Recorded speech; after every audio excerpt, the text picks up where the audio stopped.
Après, la vraie question qui se pose, c'est quel avenir pour Facundo Medina. Et donc, pour moi, déjà, il y a un club, en effet, qui a déjà fuité et qui colle tout à fait, c'est l'Atlético de Madrid.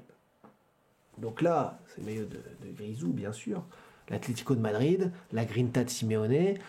Quand on voit que l'ancien défenseur de Lille, Reinildo, a finalement trouvé sa place du jeu et du temps de jeu à l'Atlético au fil du temps, Medina, doigt dans le nez, il correspondrait 100% à ce que recherche de central gaucher, capable de s'exiler un peu sur la gauche, de monter le ballon, des 1-2 au milieu de terrain.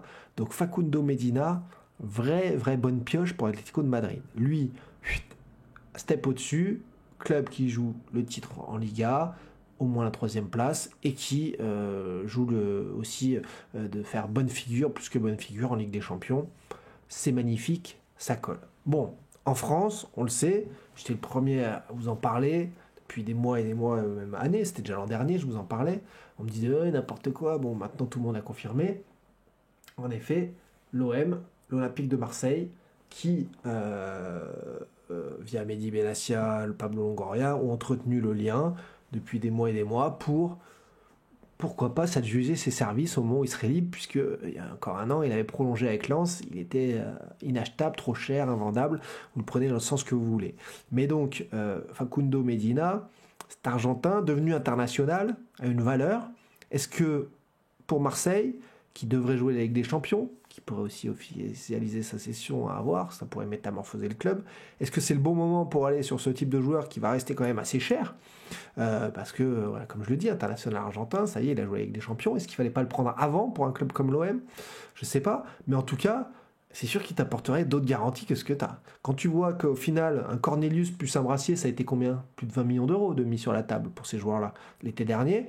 Est-ce qu'il fallait pas mettre un tout petit peu plus et prendre un Medina? Là, tu avais une valeur sûre, défenseur central, défense à 3, défenseur central de défense à 4, central gauche, arrière gauche, qui peut dépanner aussi, qui s'est bien relancé, qui est dur sur l'homme et qui a cet état d'esprit totalement volcanique dont je parlais et qui correspond à l'Atlético de Madrid, à l'Olympique de Marseille. Ça, c'est clair et c'est un choix qui peut être bon, qui, à mon avis, côté OM, arrive un peu tardivement.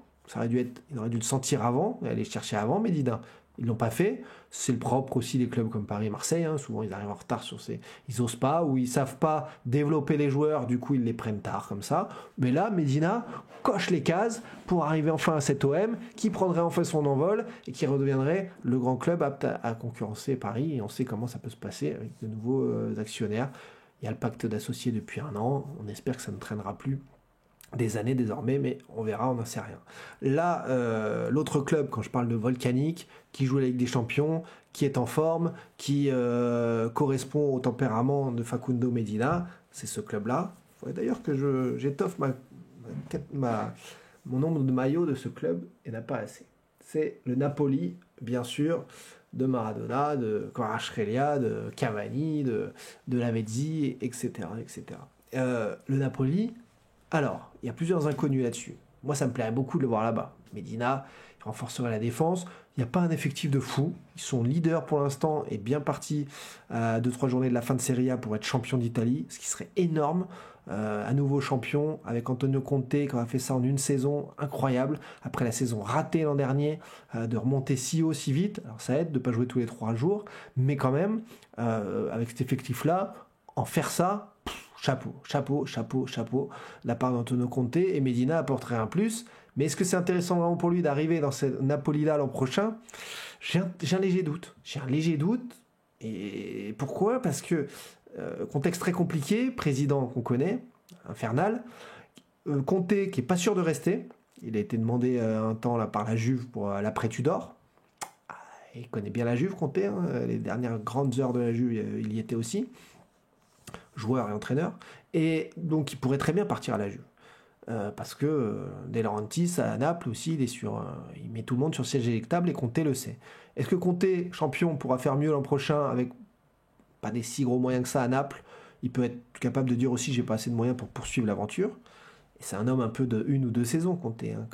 Donc Medina arriverait avec un grand chamboulement, Quand on voit que De Laurentiis a été capable d'aller chercher Rudy Garcia pour s'en séparer vite, est-ce que Medina n'arriverait pas dans un bourbier l'an prochain, d'un club qui va jouer à nouveau tous les 3 jours, avec des champions, etc., et qui ne pourra pas forcément jouer le titre l'an prochain et durer.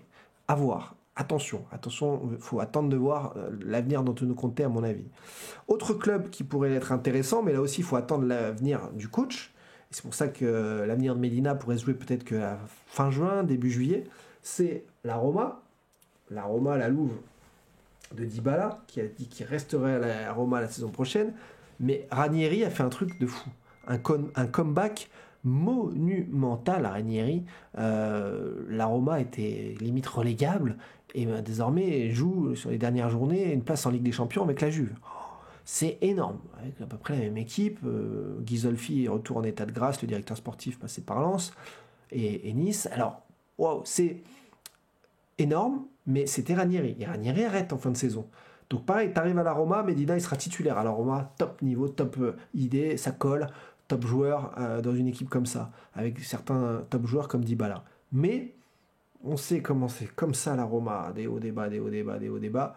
Medina, je ne lui conseillerais pas d'aller à la Roma, du coup. C'est un truc un petit peu plus stable. S'il a les possibilités vraiment ouvertes sur tous ces clubs, plus stable. Alors, plus stable, c'est peut-être le renouveau de la Juve, avec Antonio Conte, qui pourrait arriver à la place de Tudor, par exemple.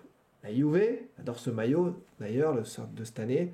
La Juve, qui va se reconstruire, va revenir fort, hein, les grands clubs y reviennent, c'est pas possible autrement.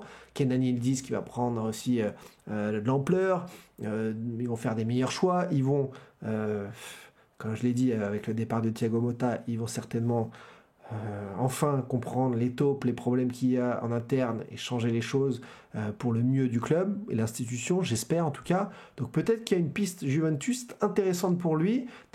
La défense centrale cataclysmique à cause de la blessure de Bremer, depuis la blessure de Bremer du côté de la Juve, aurait besoin d'un Medina. C'est une âme de guerrier qu'il n'y a pas à la Juve et qui en a fortement besoin. Ce serait un très bon choix. Et enfin, mais je le vois moins aller là-bas. Pour moi, à mon avis, priorité à lui. C'est pas enfin d'ailleurs. On continue. Je le verrai moins aller là-bas. Je voulais parler de Arsenal parce que avec le départ potentiel de Saliba, on ne sait jamais au Real Madrid.